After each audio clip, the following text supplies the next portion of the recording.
Assalamualaikum warahmatullahi wabarakatuh.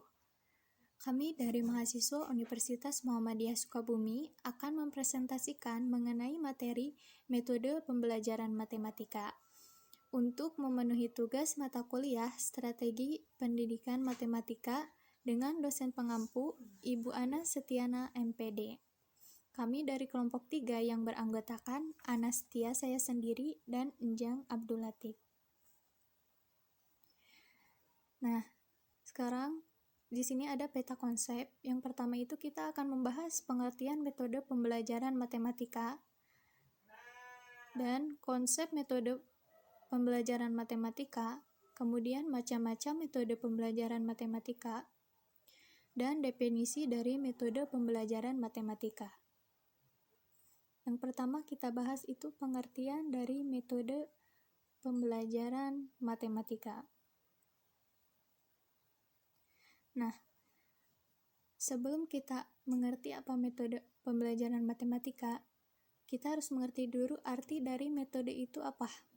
Metode adalah cara atau prosedur yang ditempuh untuk mencapai tujuan tertentu.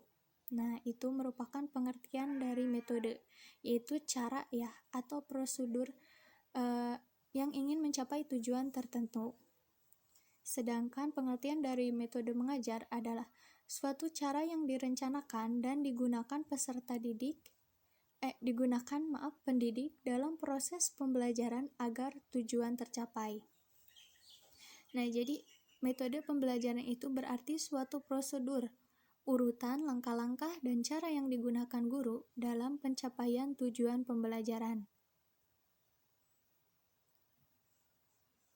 Sedangkan pengertian dari metode mengajar matematika adalah cara yang dapat digunakan untuk membelajarkan suatu bahan pelajaran yang dalam realisasinya diperlukan satu atau lebih dalam kurung teknik ya. Yaitu metode mengajar itu cara yang digunakan untuk membelajarkan suatu bahan atau materi pelajaran yaitu diperlukan satu atau lebih teknik ya. Nah, setiap metode ini memiliki kelebihan, kelemahan, dan teknik yang disarankan. Nah, jadi setiap metode itu pastinya mempunyai kelebihan, kelemahan, dan teknik yang disarankan ya. Selanjutnya, hakikat metode mengajar matematika.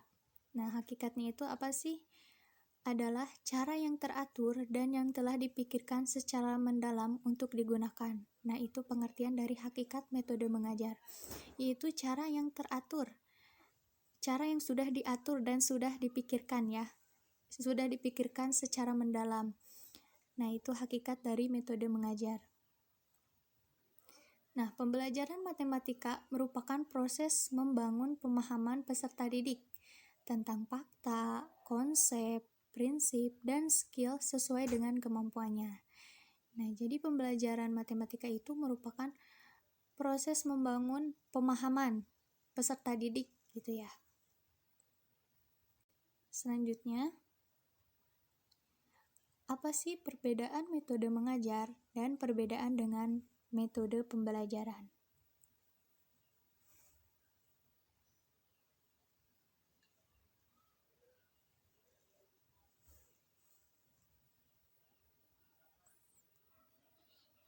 Metode pembelajaran adalah cara menyajikan, meliputi, menguraikan, memberi contoh, dan latihan suatu materi pelajaran kepada siswa untuk mencapai kompetensi tertentu. Nah, itu pengertian dari metode pembelajaran, yaitu caranya gitu, cara menyajikan. Nah, itu disebut dengan metode pembelajaran. Sedangkan metode mengajar itu adalah salah satu komponen rencana pelaksanaan pembelajaran atau RPP.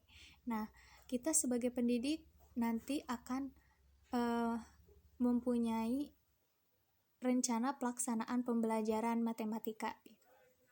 Nah, itu merupakan metode mengajar ya. Selanjutnya, apa perbedaan pengertian pendekatan dengan metode? Nah, seringkali orang itu tidak bisa membedakan pendekatan dengan metode ya. Padahal seharusnya tidak demikian. Pendekatan itu berbeda dengan metode. Nah, pendekatan itu dapat diartikan sebagai titik tolak atau sudut pandang kita terhadap proses pembelajaran. Nah, pendekatan lebih menekankan pada strategi dalam perencanaan, sedangkan metode lebih menekankan pada teknik pelaksanaannya. Jadi, pendekatan itu lebih menekankan pada strategi dalam perencanaan, sedangkan metode lebih menekankan pada teknik pelaksanaannya. Selanjutnya, metode mengajar atau pembelajaran mempunyai beberapa fungsi, peranan, kriteria, dan jenisnya. Makna fungsi berkaitan dengan substansi metode itu sendiri sebagai suatu komponen pembelajaran, sedangkan peranannya dilihat dari sisi kedudukan dalam sistem pembelajaran.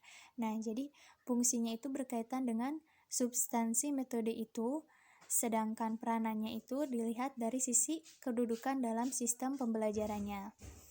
Nah, berikut fungsi, peranan, dan kriterianya diuraikan.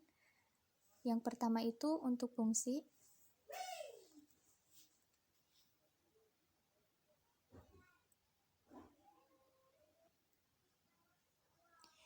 Yang pertama, metode pembelajaran berfungsi untuk menciptakan kondisi pembelajaran yang memungkinkan peserta didik atau siswa memperoleh kemudahan dalam belajar. Nah, jadi fungsinya yang pertama itu memungkinkan peserta didik atau siswa memperoleh kemudahan dalam belajar. Yang kedua itu berfungsi untuk mewujudkan dan menyajikan bahan ajar berupa media yang relevan. Nah, berfungsi untuk mewujudkan dan menyajikan bahan ajar berupa media ya yang dapat dimengerti oleh peserta didik atau siswa. Yang ketiganya sebagai pedoman teoritis yang logis dan rasional yang disusun oleh guru bagi para siswa. Yang keempatnya berfungsi sebagai sarana komunikasi penting. Selanjutnya,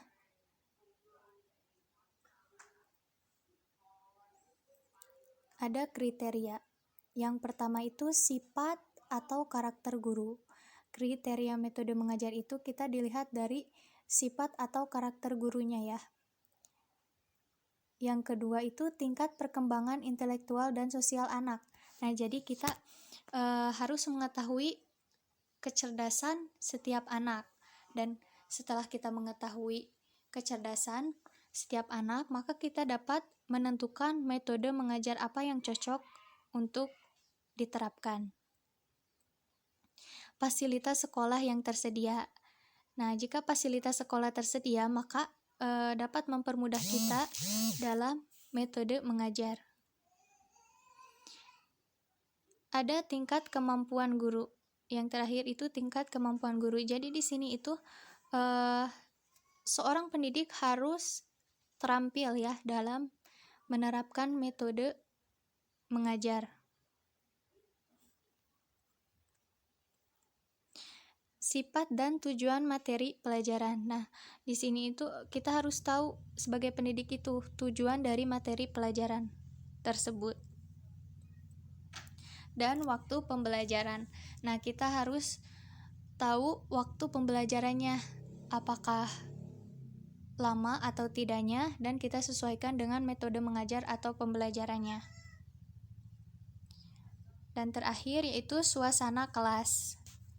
Kita juga harus mengetahui ya suasana kelasnya itu seperti apa dan bagaimana.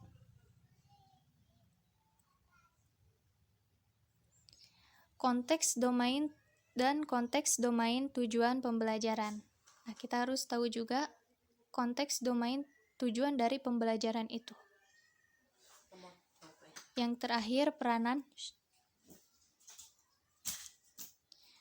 Peranan metode dalam pembelajaran diantaranya sebagai pedoman bagi guru dalam perencanaan pembelajaran. Nah, jadi peranan metode pembelajaran itu yaitu sebagai pedoman ya bagi guru dalam perencanaan pembelajarannya. Kemudian sebagai alat untuk mencapai tujuan pembelajaran, sebagai bahan untuk menilai ketuntasan hasil belajar dengan menggunakan suatu metode atau pemilihan sebuah metode pembelajaran. Jadi, peranan metode mengajar atau pembelajaran itu diantaranya itu sebagai pedoman bagi guru dalam perencanaan. Itu yang pertama. Yang kedua, sebagai alat untuk mencapai tujuan pembelajaran dan sebagai bahan untuk menilai atau disebut sebagai bahan untuk evaluasi. Nah, itu merupakan peranan dari metode mengajar atau pembelajaran. Selanjutnya, konsep matematika untuk menerapkan metode pembelajaran matematika. Nah, ada beberapa faktor yang mempengaruhi pemahaman konsep, yaitu yang pertama, kondisi internal dan eksternal. Kondisi internal itu adalah kondisi dalam diri peserta didik. Nah, jadi kita harus mengetahui si peserta didiknya itu misalkan mengerti sifat yang terkandung dalam konsep itu, dapat mengenal dan membedakan dengan yang lain. Sedangkan kondisi eksternal disiapkan oleh pengajar, seperti medianya, media pembelajarannya, dan metode pembelajarannya. Nah, di sini ada peserta didik mempelajari konsep melalui diantaranya itu definisi. Yang kedua itu observasi. Yang ketiga itu mendengar. Yang keempat melihat. Yang kelima memegang. Yang keenam mendiskusikan. Dan yang ketujuh memikirkan bermacam konsep dan bukan konsep. Nah, itu peserta didik harus mempelajari konsepnya melalui definisi dari suatu materi itu. Kemudian mengobservasi materi itu, mendengar, melihat, dan memegang, mendiskusikan dengan temannya, dan memikirkan bermacam konsep dan bukan konsep. Nah, pemantapan penguasaan konsep dapat melalui proses diantaranya ada persepsi, abstraksi, dan generalisasi. Nah, persepsi itu tanggapan ya. Jadi, pemantapan penguasaan konsep itu dapat melalui tanggapan dari peserta didik. Yang kedua itu abstraksi atau daya untuk memperoleh pengertian dan membedakan satu dengan yang lainnya. Jadi, si peserta didik itu dapat membedakan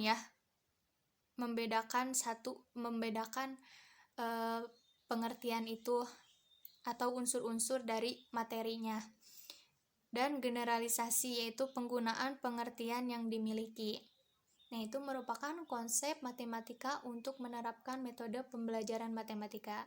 Jadi, sebelum kita menerapkan metode pembelajaran matematika, kita harus mengetahui, si peserta didiknya itu harus mengetahui konsep matematikanya terlebih dahulu.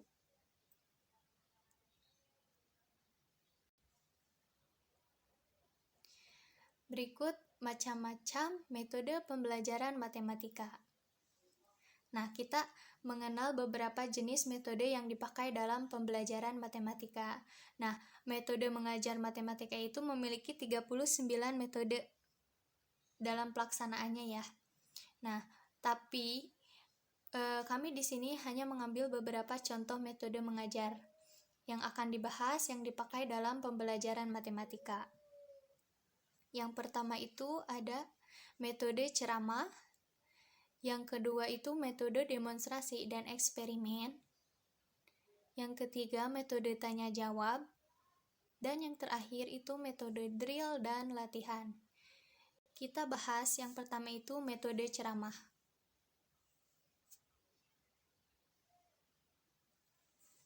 Ceramah adalah penuturan atau penerangan secara lisan oleh guru atau dosen di depan kelas.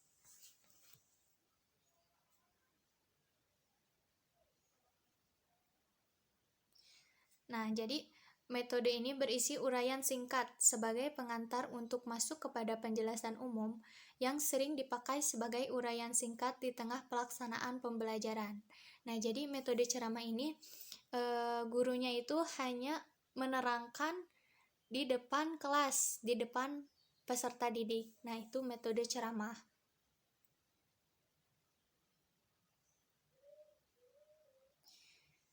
Nah, jika setiap ganti pokok bahasan matematika digunakan metode ceramah, maka dikatakan peserta didik menguasai verbalistik ya. Jadi jika setiap ganti pokok bahasan atau materi itu digunakan metode ceramah, maka dikatakan peserta didik itu menguasai verbalistik atau tahu kata-kata tetapi tidak mengenal maknanya. Nah, itu jika menggunakan metode ceramah. Nah, ada yang menyatakan ya, metode ini kurang efisien. Kenapa? Karena bertentangan dengan metode mengajar yang harus banyak mengajak peserta didik aktif dalam interaksinya dengan pengajar. Nah, jadi banyak yang menyatakan metode ini kurang efisien ya, karena tidak melibatkan peserta didik dalam kegiatan pembelajarannya.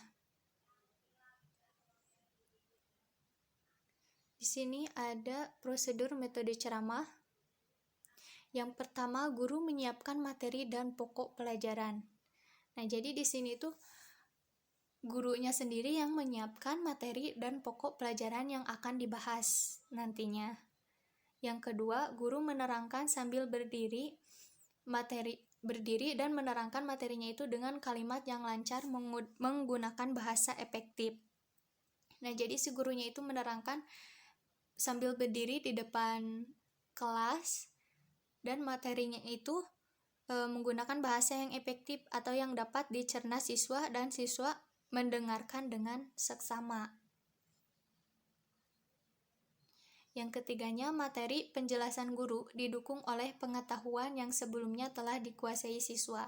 Nah, jadi sebelum metode ceramah ini dilakukan, jadi si guru ini memberikan pengetahuan terlebih dahulu dan kemudian dibahas pada pertemuan berikutnya. Kemudian ada waktu penggunaan metode ceramah. Nah, pengajar akan menyampaikan fakta yang tepat di mana tidak ada bahan bacaan yang merangkum fakta yang dimaksud. Jadi, misalkan pokok bahasan tentang himpunan. Nah, karena tidak bisa membawa macam-macam himpunan ke dalam kelas, maka metode ceramah dilakukan. Nah, jadi pengajar akan menyampaikan fakta yang tepat di mana tidak ada bahan bacaan yang merangkum fakta tersebut. Yang kedua, ingin menyampaikan pembelajaran kepada kelas besar yaitu 75 sampai 100 orang atau siswa ya. Jadi waktu penggunaan metode ceramah yang tepat itu bila si peserta didiknya itu 75 sampai 100 orang. Nah, itu waktu penggunaan metode ceramah yang tepat. Yang ketiganya, bila pengajar mempunyai keahlian sebagai pembicara yang semangat sehingga dapat memotivasi peserta didik. Nah, jadi pengajarnya itu mempunyai keahlian sebagai pembicara yang bersemangat ya. Jadi dapat memotivasi peserta didik. Nah, itu yang tepat dalam penggunaan metode ceramah. Selanjutnya, menyimpulkan pokok-pokok pikiran yang diajarkan. Jadi metode ceramah itu tepatnya itu menyimpulkan pokok-pokok pikiran ya atau materi yang diajarkan. Yang terakhir, memperkenalkan pokok bahasan baru. Nah, biasanya guru itu atau pendidik itu sering menggunakan metode ceramah apabila digunakan dalam pembahasan baru ya. Nah, itu lebih tepatnya seperti itu dalam penggunaan metode ceramah. Kemudian ada keunggulan metode ceramah. Yang pertama itu guru tidak repot, hanya bermodalkan kepintaran berbicara. Nah, jadi gurunya itu tidak repot ya harus menyiapkan metode atau membagi anak menjadi kelompok dan menyiapkan materi, tapi guru hanya bermodalkan kepintaran berbicara ya dari keunggulan metode ceramah itu. Yang kedua, sesuai dengan penanaman konsep tingkat kognitif. Yang ketiganya, bila siswa konsentrasi penuh mendapatkan hasil memuaskan. Nah, jadi bila siswa konsentrasi penuh itu siswa akan mendapatkan hasil yang memuaskan atau pengertian, ya, mendapatkan pengertian dari materi itu. Selanjutnya ada kelemahan dari metode ceramah. Nih, di sini ada kelemahannya nih.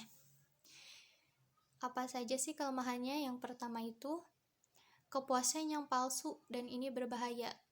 Nah, jadi kelemahan dari metode ini itu, jadi si materinya itu tidak dapat dicerna oleh peserta didik dengan baik gitu ya, dapat dipahami maksudnya oleh peserta didik dengan baik.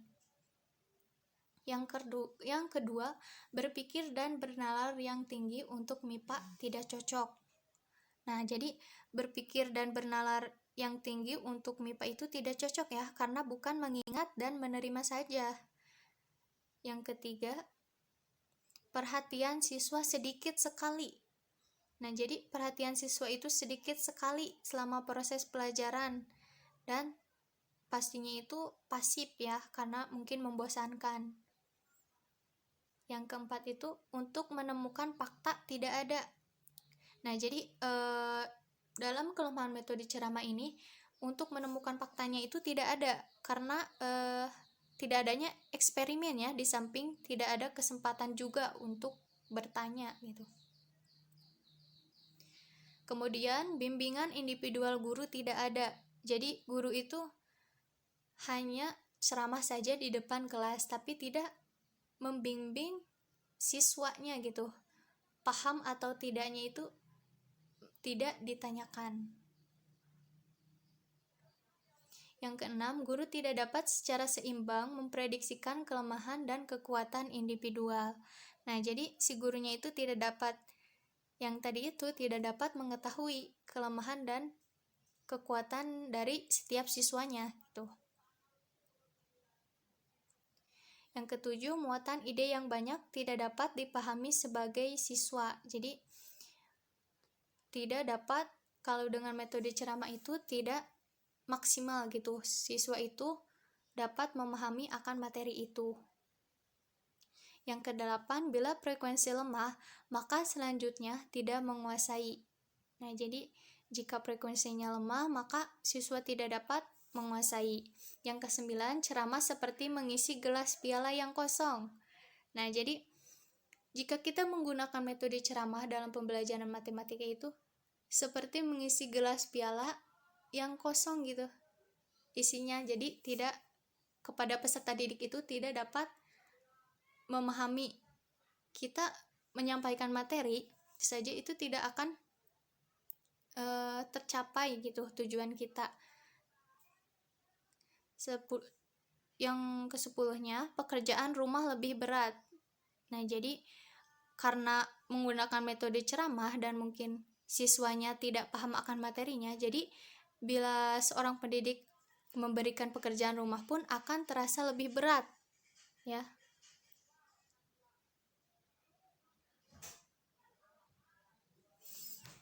Yang ke-11-nya, metode yang bertentangan dengan teori berpikir.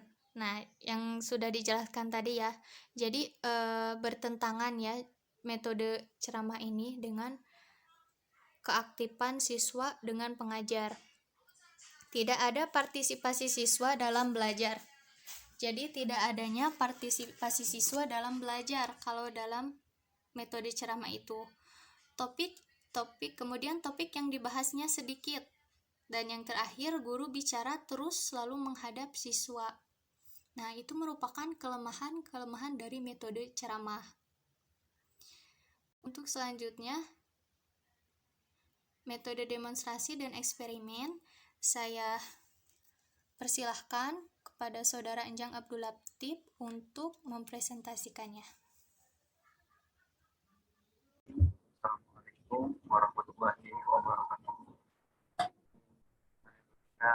Presentasi yang tadi sudah ya selaku saya ini yang melanjutkan presentasi yaitu metode demonstrasi dan eksperimen. Ini metode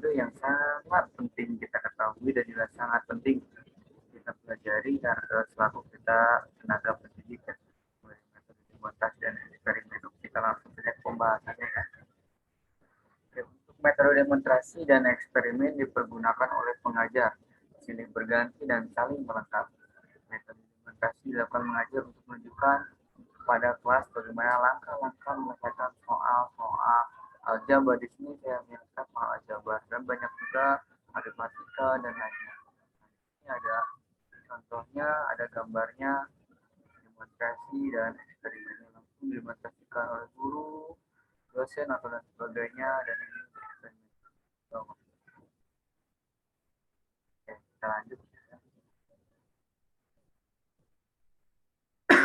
Dan hal yang perlu diperhatikan agar metode demonstrasi berlangsung secara efektif dan efisien. Nah, apa aja yang kira-kira? Penasaran kan? Kita lanjut saja. Oke, yang pertama, lakukanlah perencanaan yang matang sebelum pelajaran dimulai.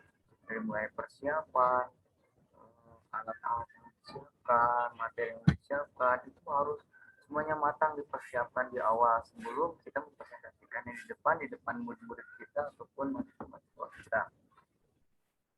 Nah, juga untuk metode demonstrasi, melalui metode demonstrasi ini guru dapat memperhatikan suatu atau cara kerja suatu alat kepada peserta didik semuanya. Yang kedua, ada juga rumuskanlah tujuan pembelajaran dengan metode demonstrasi dan pilihlah materi yang tepat untuk didemonstrasikan yang kita kuasai dan yang telah kita pelajari. Ya, tentunya itu yang dua itu. Kalau belum kita kuasai pelajari, jangan kali-kali takutnya nanti ada beberapa pertanyaan yang kita tidak bisa jawab. Oke.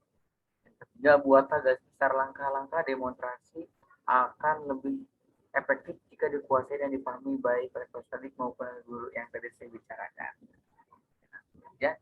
Yang kedua, tetapkanlah apakah demonstrasi tersebut akan dilakukan oleh guru atau peserta didik atau oleh guru kemudian diikuti oleh peserta didik. Nah, yang keempat, mulailah demonstrasi dengan menarik perhatian seluruh peserta didik, entah itu dengan diam dulu ataupun dengan berbicara kesana ke sini dengan memotivasi apapun itu, supaya sebelum demonstrasi itu menarik peserta didik untuk mengikutinya.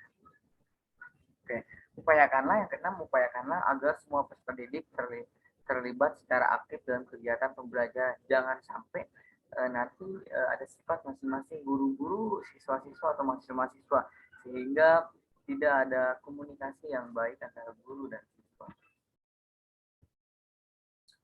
Oke, lanjut ya. Nah, ini hal yang perlu diperhatikan agar metode eksperimen dan berlangsung secara efektif dan efisien. Tadi demonstrasinya karena eksperimennya. Oke, yang pertama, tetapkan tujuan pada eksperimen. Jadi jangan sampai kesana kesini. Terus persiapkan alat dan bahan yang diperlukan. Tadi saya bahas juga langsung di awal. Nah, ini hal yang perlu diperhatikan agar metode eksperimen berlangsung secara efektif dan efisien. Persiapan tempat eksperimen.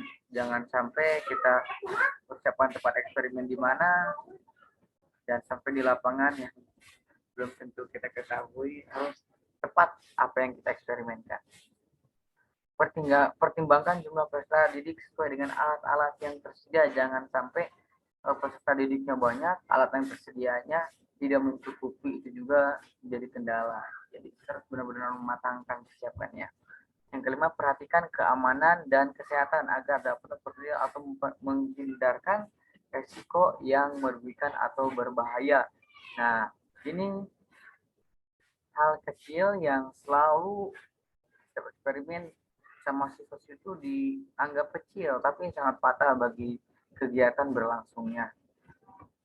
Yang keenam, perhatikan disiplin atau tata tertib, terutama dalam menjaga peralatan dan bahan-bahan yang akan digunakan, supaya sebelum eksperimennya dimulai, bahan-bahannya tetap utuh dan terjaga dengan baik dan rapi. Tidak acak-acakan dan juga hal-hal yang lain tidak untuk sampai membuat komunikasi misalnya salah juga. Terus membuat hal fatal yang tidak membuat tidak jadinya eksperimen. Yang ketujuh, berikan penjelasan tentang yang harus dikerjakan dan tahapan-tahapan yang mesti dilakukan peserta didik termasuk yang dilarang dan membahayakan supaya apa nih? Supaya peserta didiknya tidak kebingungan apa yang harus dilakukan dan juga kita tidak terlalu capek juga harus membahas ke setiap kelompok-kelompoknya. Cukup kita di awal mempresentasikannya step demi stepnya, tahap demi tahapnya supaya peserta didik kita nanti bisa mengarahkannya dengan baik.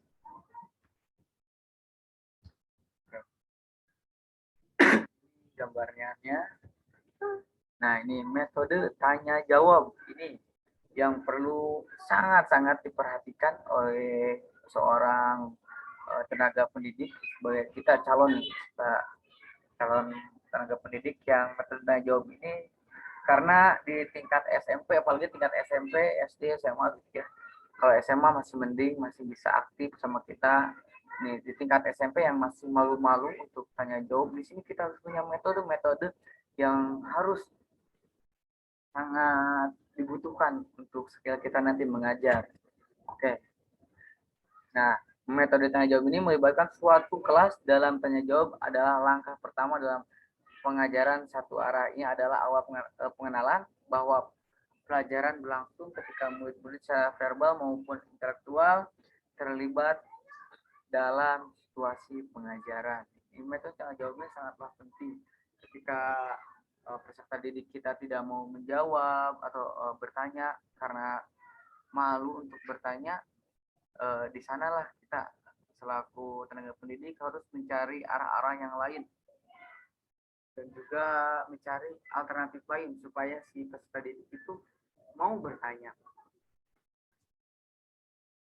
Jadi metode tanya jawab ini adalah metode pembelajaran di mana senantiasa bertanya tentang hal bersifat faktual. Metode ini menekan pada keterampilan siswa dalam bertanya terus si pendengar untuk meningkatkan juga nilai keberanian mereka, kepercayaan mereka. Ini sangat penting metode tanya jawab ini. Langsung saja.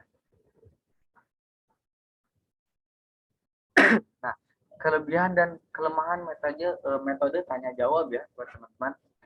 Nah, hal-hal yang perlu diperhatikan dalam menggunakan metode tanya jawabnya banyak sekali. Nah, nih kelebihan dan metode tanya jawab. Langsung pertama kelebihannya. Peluang setiap siswa untuk bertanya atau mengekspresikan itu lebih luas. Nah, ini metode tanya jawab kita sudah mempresentasikan, sudah mengajar. Nah, kita sisipkan wajib metode tanya jawab ini peluang setiap siswa untuk mengekspresikan ini lebih luas. Dan kelas lebih efektif karena tidak sekedar mendengarkan saja. Nah, nanti ada interaksi, ini sangatlah penting biar tercipta juga keharmonisan antara guru sama siswa juga. Ini harus benar-benar kita tingkatkan supaya siswa-siswi juga tidak diam, tutup buku dan juga hanya mendengarkan. Memberikan kesempatan kepada siswa untuk bertanya. Nah, ini jangan sampai kita sudah di awal sudah menjelaskan metode tanggung jawab itu wajib ke siswa harus bertanya ya, tapi waktunya tidak diberikan kepada siswa. Jadi siswa itu enggan untuk bertanya dan juga agak takut dan juga takut mengganggu waktunya. Di sini kita waktunya harus benar-benar tersampaikan. Ayo mau bertanya, contohnya, ayo siapa yang bertanya, jangan sampai kita asik sendiri saja memberikan materi sehingga waktunya habis mereka tidak bertanya. Nah, guru dapat mengetahui sampai sejauh mana penanggapan siswa terhadap penjelasan yang diterangkan. Ini penting sekali. Jangan sampai kita berbicara sana ke sini, kita nggak tahu sampai mana si siswa itu tahu dan pengetahuannya itu. Nah, ini kelemahannya. Membutuhkan waktu yang lebih banyak, kadang-kadang muncul pertanyaan yang dangkal atau berlebihan. Ya, sehingga kita membuat janji pada kita dan juga banyaklah yang membuat kesalahan kita juga ada. Pertanyaan dan tidak menyajikan data objektif dan pertanyaan juga kurang tepat untuk digunakan sebagai tujuan dari pengajaran yang tidak sesuai dengan apa yang kita ajarkan. Tetapi ini tugas sebagai kita sebagai tenaga pendidik yang harus merangkul semua pertanyaan, merangkul semua siswa-siswi dan juga kita selaku tenaga pendidik harus memahami semua kelemahannya. Dan penggunaan pertanyaan seharusnya tidak dipandang sebagai pengganti pengetahuan dari bahan-bahan kelemahannya. Nah, dan ini hal harus diperhatikan dalam penggunaan metode tanya jawab. Nah, satu, guru perlu mengetahui bahan secara penuh dan maksimal. Yang kedua, siapkanlah pertanyaan-pertanyaan yang akan diajukan kepada peserta didik sedemikian rupa agar pembelajaran tidak menyimpang dari bahan yang sedang dibahas, mengarah pada pencapaian, tujuan pembelajaran, dan sesuai dengan kemampuan berpikir peserta didik. Nah, oke, lanjut ya. Nah, kriteria pertanyaannya diantaranya nih, memberi acuan. Nah, acuan-acuan yang sedikit ke siswa itu memberi pencerahan sedikit. Nah, memasukkan jawabannya kemana nih. Jadi si siswa itu nggak bingung. Memberi tuntutan apa saja gitu ya. Melacak jawaban peserta didik ketika memberi pertanyaan atau bertanya juga kita harus lebih tahu dari mana asal usulnya dan juga mengapa siswa ini menjawab seperti ini, apakah benar apakah tidak. Nah, ini demonstrasinya, gambarnya dari depan siswa, guru yang menjelaskan. Ini ada metode drill dan latihan. Mungkin cukup asing juga nih. Apa itu drill dan latihan? Oke, kita langsung saja ya. Metode drill disebut juga metode latihan keterampilan, yaitu metode mengajar. Oke. Di mana siswa diajak ke tempat keterampilan untuk melihat bagaimana cara membuat sesuatu, bagaimana cara menggunakannya, untuk apa yang dibuat dan apa manfaatnya dan sebagainya. Nah, lanjut ya. Nah, kelebihan metode drill dan metode latihan. Kelebihannya dapat untuk memperoleh kecakapan motoris seperti menulis, menghafalkan huruf, membuat dan menggunakan alat-alat, sangat sekali. Nah, yang kedua dapat untuk memperoleh kecakapan mental seperti dalam perkalian, pembagian, penjumlahan, pengurangan, dan tanda simbol dan sebagainya. Nah, dapat membentuk kebiasaan, menambah ketepatan dan kecepatan pelaksanaan. Nah, ini buat kelemahan metode drill dan latihan. Menghambat bakat dan inisiatif anak didik karena anak didik lebih banyak dibawa kepada penyesuaian dan diarahkan jauh pengertian dan kelemahannya, dan menimbulkan penyesuaian secara statis kepada lingkungan. Kadang-kadang untuk latihan yang dilakukan ulang-ulang merupakan hal yang monoton dan malah membosankan juga nih kelemahannya dari latihan ini. Apalagi buat siswa-siswi yang sangat pintar, mereka terasa bosan. Tapi ketika kita membawaannya mengasihkan, dipadukan dengan latihan-latihan yang menurut mereka berkesan, aneh, walaupun sudah dipelajari, mereka tidak akan bosan. Nah, dapat menimbulkan verbalisme. Nah, kira-kira apa nih verbalisme ini buat teman-teman? Silakan langsung saja dicari verbalisme itu apa gitu ya. Nah, ini saya nanti akan bikinkan kuis juga nih buat teman-teman. Verbalisme itu apa? Siapa yang paling cepat? Gitu ya. Saya garis besarnya aja deh nih. Verbalisme. Oke. Buat teman-teman juga langsung kalau misalkan tidak tahu nih apa itu verbalisme, boleh saja langsung dicari di Google apa itu verbalisme di jurnal atau yang lainnya juga di tempat-tempat yang lainnya. Tidak temukan dimanapun ya verbalisme itu apa gitu. Pokoknya kalian harus tahu juga. Menurut saya sih verbalisme itu KBBI juga ada, PBBI juga. Verbalisme itu pandangan atau ajaran dalam dunia pendidikan, pengajaran yang mendidik anak untuk banyak menghafal. Nah, itu verbalisme KBBI ya. Masih banyak juga artinya. Oke, terima kasih semuanya. mungkin nanti bakal ada pertanyaan-pertanyaan karena ini singkat sekali, sengaja supaya nanti ada interaksi sama teman-teman semua supaya aktif juga nih. Karena ini PowerPoint-nya sangat singkat, tentu pasti banyak pertanyaan. Oke, terima kasih. Ini dari kelompok Ujang dan Teh Anas. Mudah-mudahan bermanfaat ya.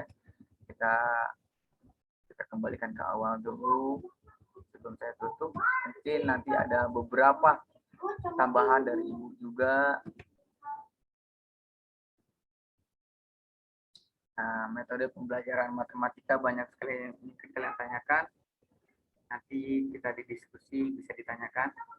Saya Ujang Abdul Latif dan teman saya Teh Anas. Mohon maaf bila ada salah kata, pengucapan, dan juga yang lainnya. Mohon maaf ini dipahami ya, bukan dipahami, karena masih pembelajaran. Dan terima kasih juga kepada Bu Ana Stiana MPD selaku dosen pengampu kita. Sampai jumpa. Terima kasih. Assalamualaikum warahmatullahi wabarakatuh.